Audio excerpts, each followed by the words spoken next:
Hi, welcome back. Now this video is meant for my P5 students to watch and to do their corrections. So if you are my student this year in 2022, please make sure you have your worksheet with you and you have your green pen and you can start to take note of the corrections and the annotations.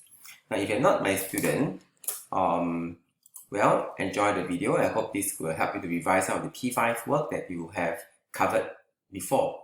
Right, let's get started. Now the diagram below shows a plant. Alright, so the point to part X. Clearly, part X will be the roots of the plant. So what are the functional roots of plants? This is your P3 revision about your plant system. Now basically, when you learn in lower block, you learn that plants have roots, and they have stem, and they have leaves. Right, and the functional roots, there are actually two main functions. One is to hold the plant firmly to the ground. The word anchors just means hold. Right, just hold it down to the ground so when the wind blows, the plant doesn't just fly away. And the roots are also meant to take in water and mineral salts. Two things, take in water and mineral salts. Now, the roots do not make food for the plant. This is the function of the leaves, making of food. And what transports the water to all parts of the plants will be the water carrying tubes, and that you will learn in the next semester, second semester, under plant system on the circulatory system, plant transport system. So answer here will be A and C. The answer will be option 1. Next one. Now, tanks W, X, Y, and Z contains a mealworm at a different stage of growth. So here a mealworm, this is one of the animals that you have to memorize the different stages of it. You know that it's a 4-stage life cycle animal. Right? Egg hatches into a larva. Larva grows into a pupa. Pupa will then develop into an adult. Adult will then mate and lay eggs, and the cycle continues. Right? Now, you know that at the pupa stage, the animal stops eating. So when does it start eating? When it's an egg, it doesn't eat.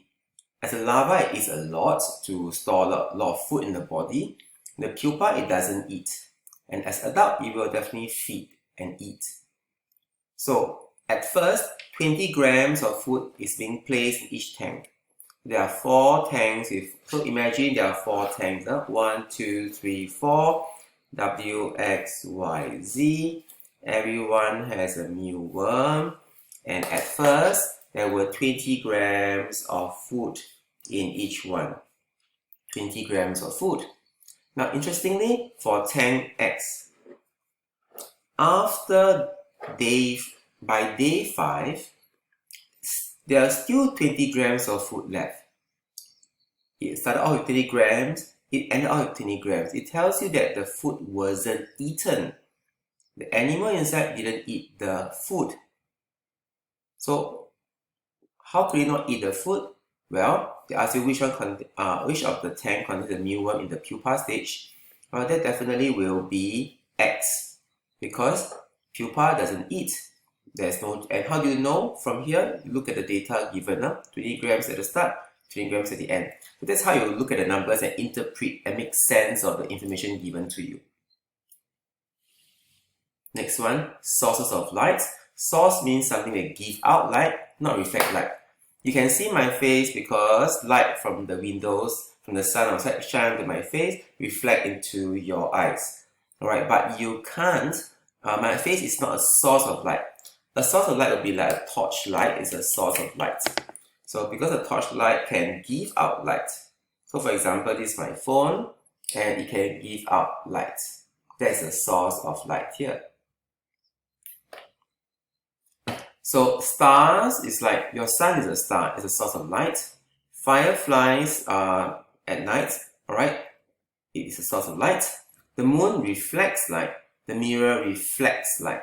So they're not giving out light, light just bounce off it. So A and D will be the answer. Answer is question 2. So if you've gotten this wrong, it means your P4 lesson on light energy wasn't, you didn't do it very well, or you've forgotten about it, so please revise that. A setup using a sealed metal container contains 110 cubic centimeter of water. and 40 cubic centimeter of air as shown. Now this is about the topic of matter.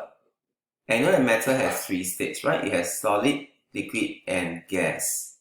And how do you differentiate them? Because they have different properties. You know, talking about can we compress something, as in reduce the volume. Solid, you cannot compress it. Liquid, you cannot compress it. Gas, you can compress it. How about shape? You know that solid has a fixed shape. Liquids have no fixed shape. Gas has no fixed shape. So compressing part is about volume also. So the volume of solid will be fixed. Volume of liquid is also fixed. Volume of gas is not fixed. Because if you can compress a gas, you can expand. As the gas expands, it can change its volume, either becoming less, occupy less space, or occupy more space. But these are some of the properties of solid, liquid, and gases, about the shape, about the volume. And you know that if they are all matter, matter has mass. Now this case here is not about mass, it's all about space. How do I know? Because I see volume everywhere. Cubic centimeter refers to volume. Now, so at first, there's 40 cubic centimeter of air inside, and there's 110 cubic centimeter of water inside. It's a tap here. And later on, we realized that 20 cubic centimeter of water was drained out from the container. So, let's say water level drops, okay, by 20. So what is left is 110 minus 20 equals to 90. That also means now there's more space inside for the air. So right now, there's more space in the air. Here is now 40 plus 20 equals to 60. Why plus 20? If 20 cubic centimeter of water leaves the tank, there will be now space or volume that was left behind. And air can now expand. The air that is here can now expand and occupy the space that was left behind by the water that left the tank. So what's the final volume of the air in the metal container? Well, then will be 60. Because remember, gases have no fixed volume. They can expand to fill up the volume of a larger container. They can be compressed to fill up the volume of a smaller container. Question 5. There's a cell that's taken from the roots of a plant with parts labeled 1, 2, 3, 4. Which part supports and protects the cell? And that will refer to the part called cell wall. So again, to remind you to commit to memory the function and names of different parts of cell. Cell wall supports the cell and gives it some protection. And cell wall will be number 1.